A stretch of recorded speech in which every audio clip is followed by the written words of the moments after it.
Jillian. I'm so glad you can join me today. Hi, Karen. Thank you so much. It's just so lovely to see you all the way from New Hampshire. Yes, I'm very excited. And so it's so nice to finally meet you. Yeah, and you, and we managed to get the time difference sorted, which was great. I'm normally a bit rubbish for time difference. So, you know, I just thought that it would be great for us to kind of have a chat, and you know, obviously Grady's got quite a unique story of his ALD, and I just wondered if you could kind of just to begin with give us a bit of a backstory as to, you know, how things were just before, you know, because Grady was doing fine, wasn't he? And you know, just the kind of things that made you concerned, you know, the sort of trials and tribulations you had getting to diagnosis, because I know it wasn't a straightforward road. So yeah, that would just be great if you could just kind of give us a bit of a summary of, you know, how things were for you kind of at that time. Sure. Grady was 7 years old when he was diagnosed. It was about 22 months ago, actually. Total typical kid, super athlete, really smart, loving little dude, no issues, nothing whatsoever. He's actually a very talented athlete. And in August of 2018, started noticing that I didn't think he could hear me very well. He kept on saying, what? And then I would get frustrated. And I'm thinking it's end of the summer, he's 7, he just doesn't want to listen to his mother. But then quickly, within about a week, I would ask him to do something like, get your shoes on, please. And I'd say it 3 times. And he'd say, there's no cow in the house. I'm like, what? So I brought him to his pediatrician, and they checked his ears. And I thought maybe he had an abundance of wax in his ears, and he just couldn't hear me because he's a gross little boy. Normal childhood stuff that happens. Dirty little boy. And his ears were clear. They did a hearing test on him, and he passed. And I just got a horrible feeling in my stomach right away. And I asked his pediatrician if it could be neurological. And she was like, no way. She said, he's great. He's neurologically intact. Let's follow up with the ENT down the road. So we went home, and I just didn't feel right. I kind of knew something was off. So she called me about an hour later and said, we know you're not an alarmist with the boys. Let's have ENT see him today. So she got us into ENT. They did everything. Everything was coming back normal until they started doing, and I'm sorry, I can't remember the name of the test, but it would show pictures of like a hat, rat, cat, bat. And they would say, point to the pat. They would point to something random, and nothing was adding up. Right. So I knew. So I took it upon myself to take him to Boston Children's Hospital that night. So I called my husband. He left work. We brought him into the ER. They had neuro come down and look at him. They said, he's great, nothing wrong. They started asking him questions. They asked him what 3 times 4 was, and he said football. And they asked him to put his arms out to see how strong he was. And he jumped off the stretcher and started doing push-ups. Like, now at this point I'm crying. I'm like, something's weird. So I asked if they would scan him and do an MRI, and they said, no, he's fine. And I was crying, and I told them twice or so, my husband and I just said we weren't comfortable bringing him home. Something's wrong with our son. And they said, he's fine, and sent us home. Said it wasn't an emergency to do an MRI. Again, we'll follow up down the road. The next morning I said, I'm not waiting. So I brought him back to Boston to the ER, and I refused to leave until they would scan him. And finally, a few hours later, they decided to scan him. And unfortunately, that's what they found. The doctor came in, and you could just tell by her face something was wrong. And I asked her, I said, is it a tumor? And she said no. And I had this just relief. Yeah. But it lasted like this. And I said, oh my God, it's going to be something so much worse. And it was. Yeah. So unfortunately, I was just going to say, so frustrating for you when, you know, we know our children, don't we? And, you know, you kind of just feel that real frustration that actually, you know, yes, kids do play up, but they don't normally play up when it's a doctor asking them to do something. Right. You know, most kids would kind of, you know, do what they're asked by someone who Right. they see as an authoritative figure, don't they? You know, they play off all the time for us, don't they? But that must have been just so Right. frustrating for It you. it was very frustrating, and unfortunately, when I had brought him back the next day, I kept my husband home with my other son because I don't know why, but I thought they were going to say it was some type of like encephalitis, some type of swelling. They'd keep him for a couple days, give him some medications, send him home. He'd be great. Yeah. So I was sitting in the quiet room that they brought me into and said, "We believe your son has adrenoleukodystrophy." And I was like, "Can you spell that for me, please?" And so I'm Googling it by myself, and it says 1 to 5 years, slow deterioration, death, vegetative state. No possible way this is true. And now I have to call my husband and tell him he has to come down and tell him this horrible thing. So as I was going back to Grady's room, I saw the doctor from the night before that had sent us home. I don't remember what I said. I just remember the nurses were pulling me. pulling me. And I actually have since, we had the same doctor again in the ER a couple months ago, and it was total PTSD. I said, "Get out of the room," and he was like, "Oh, we're so glad to see you." And finally ended up calling him back in. I'm like, something, if you really do remember him, if anything, just please, parents know when something's wrong. You guys need to learn to listen. Prove me wrong. Do the test and be like, "See, I told you so," because that's what I wanted. I wanted to be crazy. So, and I also often think that if a parent is saying something that does sound completely crazy, so completely, this can't be happening, then there's something to that it. should be a red flag that actually, absolutely, either these parents really are, kind of crazy, or right. there really is something wrong. Well, I do believe that, if it's something that seems so out of the ordinary, out of there, yeah, they should, that's when they should really listen. I think what Grady had going against him was, like I said, he looked fantastic. It was such a shock. You would just never know. So the first neurologist that we spoke with at Children's, he said, "We're going to be cautiously optimistic, but, it looks," a day or so later, they called us and said, "It looks like he has a less score of 10, which I knew we wanted it to be under 9. So that was another big hit. And everything I read said they don't transplant above 9. I'm like, how can this be? So this doctor had said, unfortunately, that's the way it looks, but there's this other doctor that specializes, Dr. Eichler, and we would like you to go see him. So he was able to pull some strings, get us right in. So we saw Dr. Eichler about 4 or 5 days later, but we lived those 4 or 5 days of preparing to bury our son, basically. It was horrid. And we met with Florian and his team, and they are wonderful. So amazing, aren't they? I know Florian very well, and he and Katie, the whole team, like they're our second family at this point. So we met with Florian, and he spoke with us, Jeff and I first, and I just flat out asked, I says, "My son gonna die?" And he said no. And I was like, okay, well then anything else we can take. And then selfishly, slowly, my brain started saying, okay, well, what is this quality of life going to be? What are we expecting? So at that point, Dr. Eichler examined Grady, and they were all pretty impressed. I mean, for a kid with a less score of 10, he had no deficits other than, "Why can't you hear me very well?" Yeah. The kid's out there playing football, making one-handed catches and three-pointers, and does great in school. It just wasn't adding up to what I was reading. So we did go ahead we decided that best, he would need a bone marrow transplant, that gene therapy wouldn't be an option. He was too late. And I didn't know anything. I just basically put our son's life into their hands. And I just would always ask, if this is your child, what would you do? If this is your child, what would you do? And I just wanted them to fix him and to save him. I didn't look up things. I just trusted them. That's all I could do.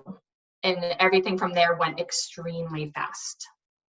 Yeah. So that was August 17th that he was diagnosed. And we found about 10 days later that Grady had a perfect 10 out of 10 bone marrow match, unrelated donor. And we also found out that my son Colin was not positive, that he was negative. We then found out that I also do not carry the gene. So it's a spontaneous mutation. Yeah. September 11th, we were admitted to start transplant. Very, very fast. Weeks of testing and new doctors and appointments and utter fear of what's going to happen and how are you going to respond, and just. And you just keep going down that road, don't you? You just kind of. I did. My husband appeared much stronger. I think men and women handle things differently. Yeah. We've been very lucky that when I'm here, he's there, and we are able to complement each other in that way. And I mean, don't get me wrong, we have a lot of this too. Yeah. But I mean, once he was admitted and we had a game plan, then for me it was just game on. Like, let's fight as hard as we can. Get through this. Yeah, and I didn't read about the types of chemos he was having. I didn't read about the what ifs. There were too many what ifs that we already knew about. Yeah. Once the chemo started, I was horrible with him. If he blinked 3 extra times, I was like, oh, it's happening. He's progressing. Like, something's wrong. Something's happening. I was constantly looking for something to go wrong. And Grady handled the initial treatment, beautifully. There was only one day he couldn't get out of bed because he was too tired. He was out in the hallways playing catch with his dad, playing football in the hall, hooked up to chemo running, playing catch. We kept him as active as possible, and I really think that made a difference. Even on the days that he didn't want to, we'd make him take walks up and down the hall. He got sick. Anyone taking that horrible poison is going to get sick. He had mucositis in his throat and his urinary tract. He would get nauseous, but it wasn't what I was expecting. Thank God. He did well. He engrafted.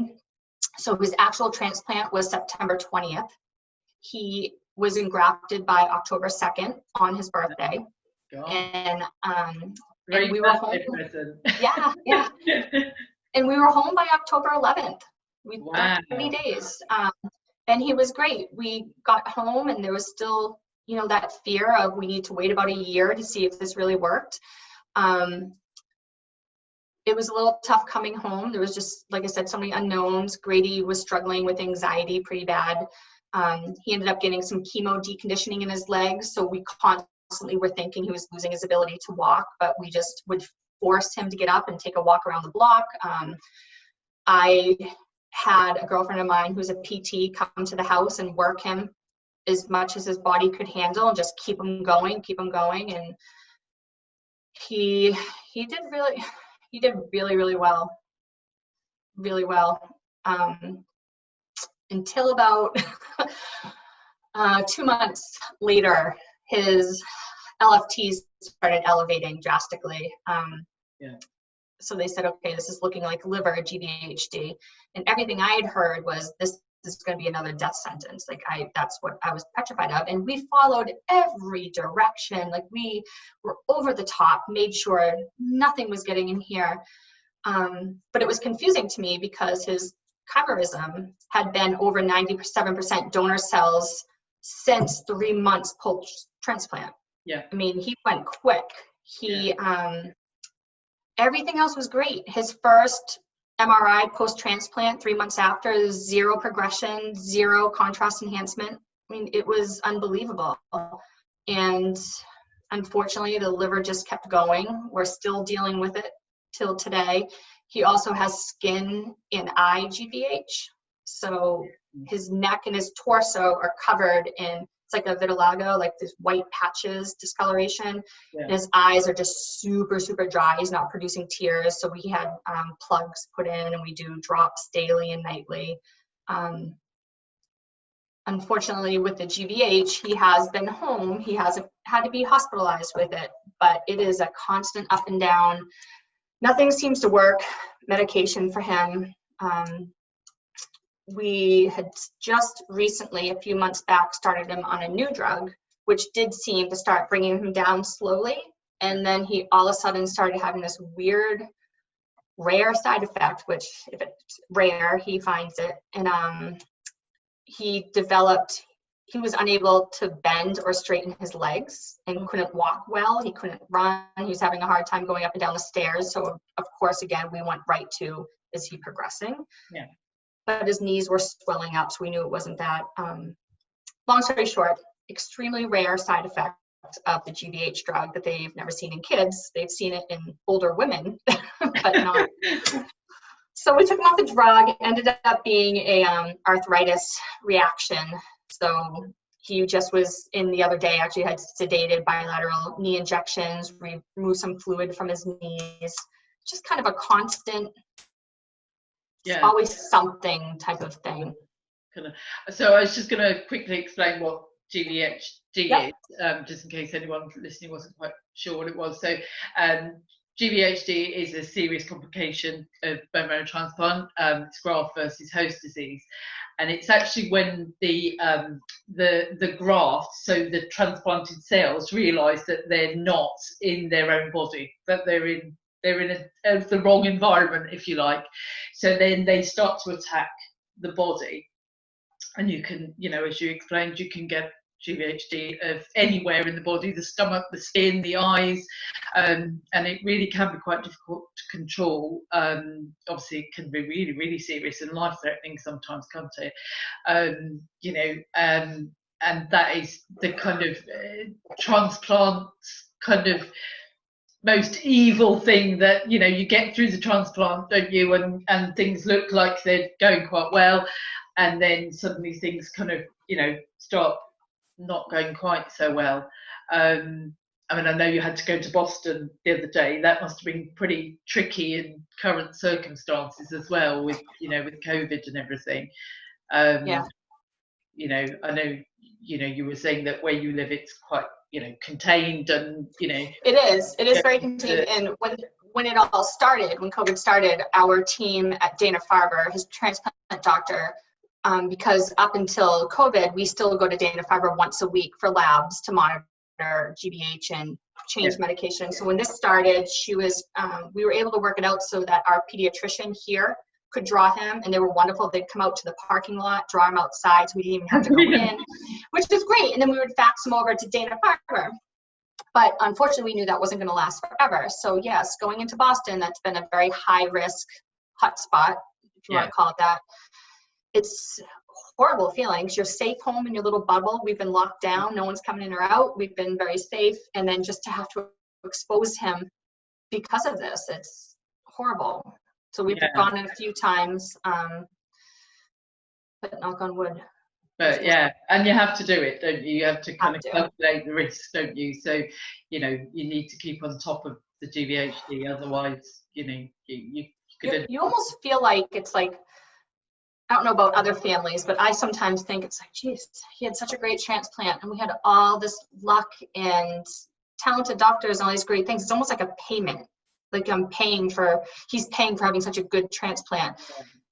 And I feel so bad anytime I complain, and it's not so much complaining. I'm very active on social media with all of his story because I want people to know the good, the bad, and the ugly.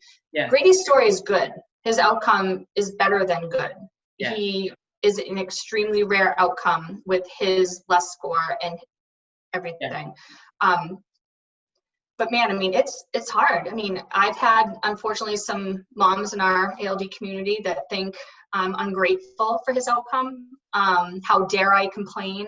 But something is something. Our lives have still been rocked, and my little boy is not the little boy he was 22 months ago, and he never will be again. And the struggles he has, although he's active and he's back in school and he's mainstreamed and he plays sports, he no longer comprehends language or sounds.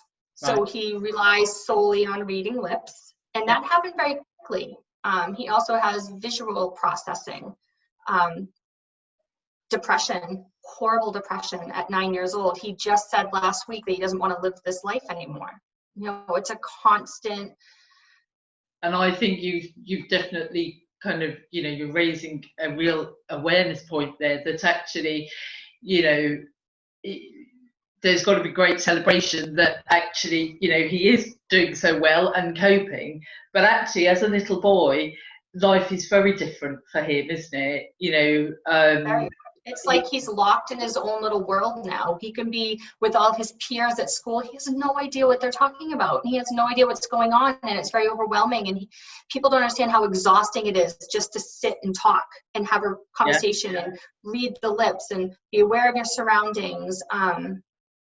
It's heartbreaking. And yes, I am thank God every single day that he was spared and he has the life that he has, and he's going to go on to do wonderful things. But we're still mourning so much, and we live in a fear like every other ALD family lives in.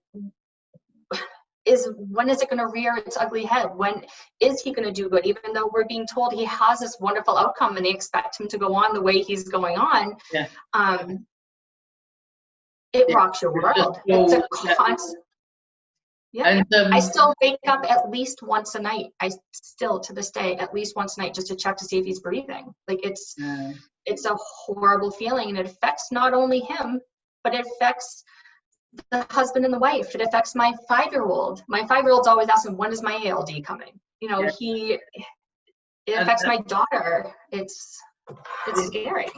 I mean, ALD isn't just about the child. That, you know, it affects everyone. It affects all sorts of relationships, you know, like you said, with husband and wife, you know, it's multifaceted, isn't it? It's just, it never ends. It never kind of, you know, it never stops, you know, and for Grady, bless him, you know, if an adult's talking to him, they get that they need to face him, they need to talk, you know, they need to talk to him. But some people do get that, but it's funny because it's almost like it works against him where he does look so great. People forget, and he's such a champ at lip reading that people forget. Sometimes he's too good.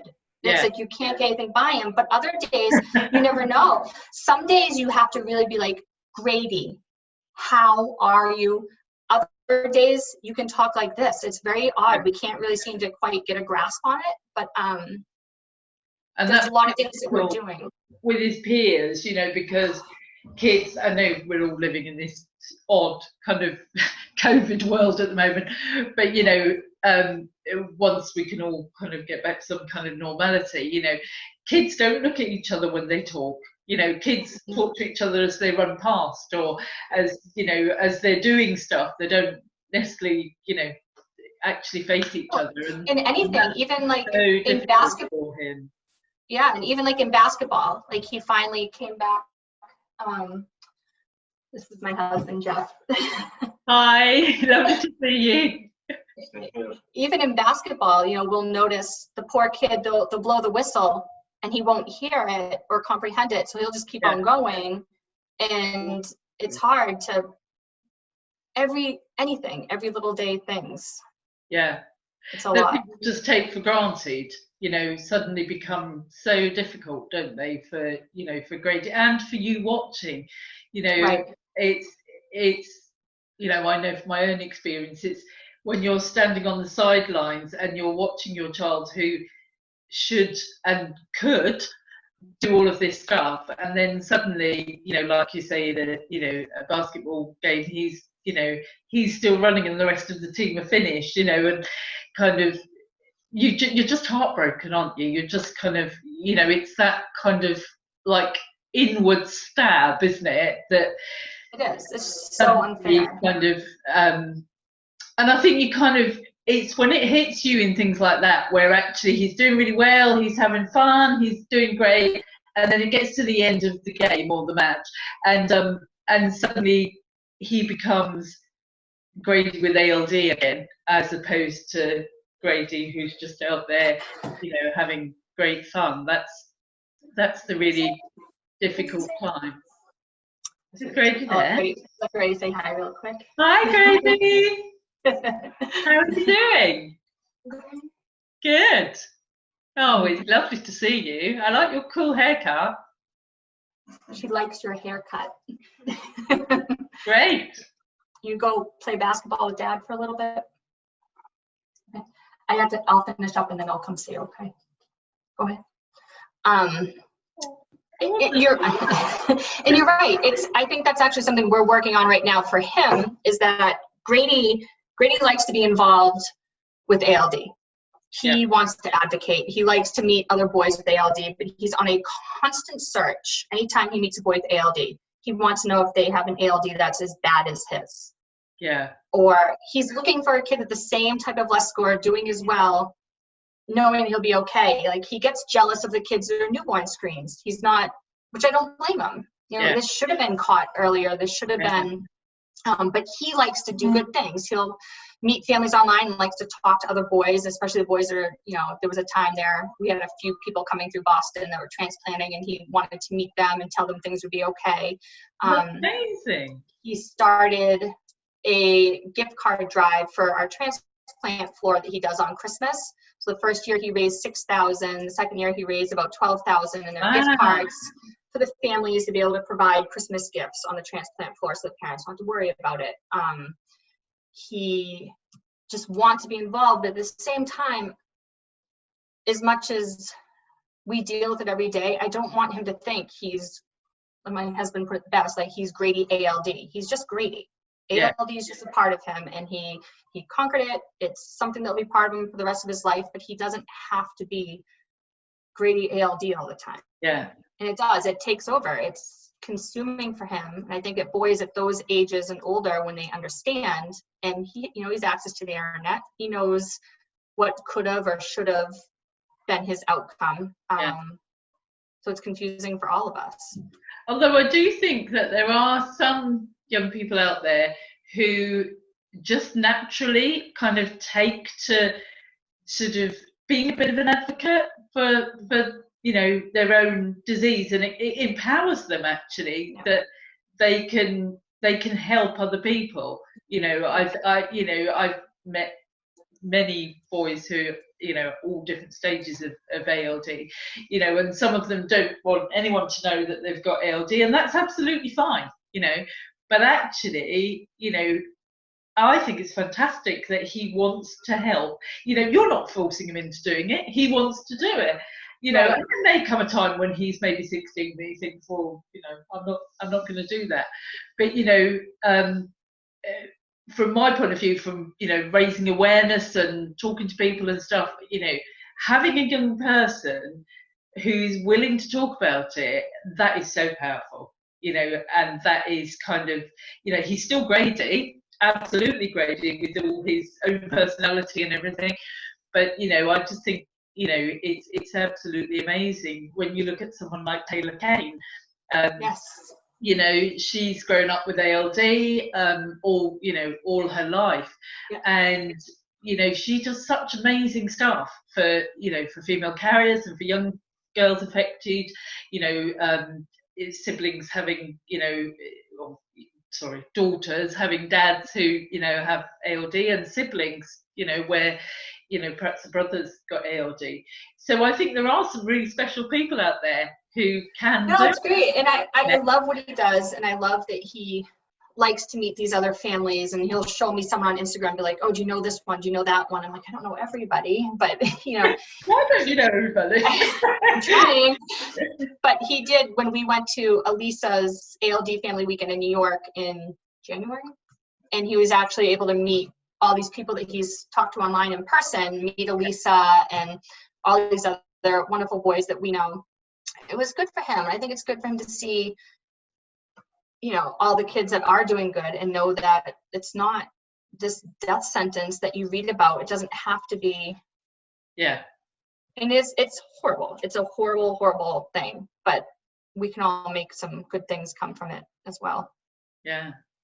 No, and it, you know, it's, yeah, I just think if you can keep things as positive as possible, you know, it's got to be all to the good, doesn't it? You know, and it's difficult for you as parents, you know, to sort of, you know, like I was saying sometimes, Jillian, you know, you're up here and hubby's down there, kind of, you know, which must be difficult for both of you. You know, it's it is. it's great to see, you know, there are so many families who end up kind of going their separate ways because they, you know. I can see how that happens. I mean, you see the stress. Yeah, you see the stress it causes. Like we said before, you know, I'm having a good day, he's having a bad day. He's having a good day, I'm having a bad day, and it's like you don't want to bring each other down, but it's good to have that. Yeah. You can still support each other and get through it. Yeah, I mean, it's still, you know, it's still new for us. Like, I mean, I know it's been almost 2 years, but still, you know, the first year of it, you're in that fight, yeah. your adrenaline's going this, and then once it starts slowing down, for me, it got a little bit harder, because then some of the emotions I were holding in started coming out, and it's just learning to live with that fear and the unknown, but not letting it debilitate you the same way. Yeah, and I do think that, you know, in the first year, especially, you know, rushing through transplant, and you're just on this kind of roller coaster ride that just keeps going, doesn't it? You know, you just kind of and you just have to keep going, don't you? You have to keep going for your have a choice. Going through transplant, you have to keep going through other kids as well, you know. And I think you're right. Once things start to calm down, and you kind of, I mean, it makes us laugh. In the UK, our government have coined this phrase, the new normal, and a lot of us ALD mums, what's normal? I don't know if you've coined this phrase yet, but you know, it's our new normal kind of thing. And so it's really been kind of making us laugh over here that, you know, we've had a new normal for the last 16 years, you know. Right. Well, just like you said, washing your hands, being afraid of this, it's like, well, welcome to our lives. This is what we do every single day. Like, you have to be careful of everything. It's you know, but I do think that once you get back, everything sort of, that roller coaster slows down a little bit, that's when often it kind of hits what you've been through, what's happened. And, you know, I think there's always a sort of worry that you start over analysing things, and, you know, you kind of, it's easy to go back and pinpoint. I know I've done this myself, pinpoint things like when Grady was much younger. Oh, I should have picked up on that. I should have, you know, but you don't, because they were just, at the time, they were normal childhood things. Right, but it's just like you said, like, you can tell me that, but you also know that feeling of, I'm his mother. How did I not pick up on something sooner? Or his father, I mean, anyone, but I mean, that is a guilt. That's a huge guilt. Absolutely. But I know at the end of the day in my head that we did catch it. I mean, we could have listened to the doctor that first night when they said go home, and then in 3 months there wouldn't have been a treatment for him. Yeah. So I try to remind myself of that, but sometimes it's easy to fall into that. Some days I just hate our new norm, and I hate what's happened to him, and I have a lot of hate and anger and why, and just the mourning of everything. But then other times I'm like, oh, he's still just a pain in the butt 9-year-old boy that likes to get on our nerves and fight with his brother. And, you know, he is normal. There's nothing abnormal about him. All these boys they're normal. Yeah, absolutely. And he's just gorgeous. I'm so glad he popped in to say hello. He's a cutie, and he knows it. He's just, absolutely gorgeous. Oh, thank you. Thank you. It's been so lovely to chat to you, and thank you so much for, you know, sharing so much of the kind of raw emotion of what you've been through, and are still, you know, facing, obviously, with all the hospital treatments, and, you know, it's tough. I don't know if Dad would like to say anything. He's he's the quiet one. It's often really difficult for dads, isn't it? Mums tend to be the ones who kind of go to all the hospital appointments, you know, get involved in stuff, and, you know, dads kind of not in the background because you don't want to be involved. No, they get lost in the shuffle. I mean, they still have to work. They get lost in the shuffle, but they're mourning just as much as all of us moms are. It's still, it's the same. It's not any less, you know. It's difficult when you have to go to work and you have to be responsible for your workplace, and then worry about at home, and then have to feel that divide almost, because you're trying to keep your head straight for work, you're trying to keep your head straight for your family, and it makes it extremely difficult to find the true balance. And then to have your own personal space to be able to deal with it, and then not have as much face time with the kids as she would. I mean, because of this pandemic, I've been home more than I've ever been home. You know, I'm used to working since I was 16 years old. And to have this break and to actually experience this much time with Grady, to see the struggle with the schoolwork and all this stuff, it makes it more real, I guess, because when you know he's in the care of hospital staff and his mother, you know he's okay. But now that he's home, and it's just difficult for him. And the hard part for me as a dad is I enjoy music, I enjoy being able to talk, and sometimes with the auditory processing, when you have something important to say, the natural flow of the conversation is disrupted. It makes that portion difficult. To be able to express something that I'm feeling in the moment, to want to teach him, sometimes I'm saying something and I wonder if he's just staring through me. And then again, it's unnatural, but you got to pause. What did I say? What did I, So that stuff has been difficult for me as dad. Physically, I thought, once we found out he was going to be okay physically, when he came home, that was scary, watching him come back from chemo and see weakness and things like that. But the way he's adjusted, like she said, he's just a normal 9-year-old kid. It's just now finding a way to make the world adapt to him and also have him adapt to the world. So it's challenging. It has its ups and downs, but again, he's here, and we couldn't be more grateful for that. And it's a whirlwind, and throw this mess of the world on top of it doesn't make anything any easier. But. I know, that's the thing, isn't it? Things are difficult as it is, and then you throw a pandemic into the mix, and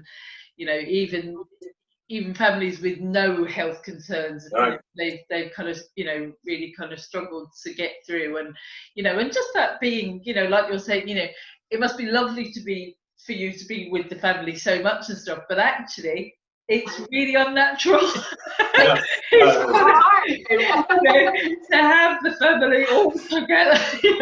Right. And, no, exactly. You just can't get off of each other, and it's like you said before, sometimes you get to that point where then you feel bad. It's like any mother or father, once things settle down at night, you're getting ready for bed, and you think of all the times you were yelling or the kids were fighting, you start feeling bad because we're all miserable in this. No one's, I mean, I love having Jeff home. We've never had him home this much, and I think it's good for him to see what really happens. But I don't want him to experience it either. I mean, thankfully we have separate rooms we can go take our little time sometimes, but I mean, I can hear the boys fighting upstairs and doing whatever. And I think it's not being able to go and see your friends, so you can't just kind of say, right, I'm going for a coffee or whatever, I'm going to see my friends now for an hour, a couple of hours. I think everyone's learning an awful lot about themselves at the moment. It's really, and thanks so much, Jeff, for kind of sharing that as well, because just like to give the dads a voice as well. They do. They need more credit too. Yeah, no, absolutely. I was thinking I should do a dad's drop-in, so get you dads talking, and I think that would be really important. I think get some dads who are quite happy to talk about their experience and kind of then hook the others in who perhaps aren't used to talking about it. I think that would be very useful. So Jeff, I might have you have you down for that. Definitely. No, but it has been so good to talk to you, and thank you so much for sharing how things have been, and we will definitely keep in touch, and be great to have an update every now and again. We'll keep in contact anyway, but perhaps we could do another one of these as an update on how things are would be really good. We'd love that. So yeah, it's been great to talk to you. I'll let you go and see what's happening upstairs. I'm sure we're having lots of fun. Well, thank you so much. It was so nice to finally meet you. And you. All right, Take care. well. Yeah. Nice meeting you. Take care. Bye-bye. Bye. Bye. Bye.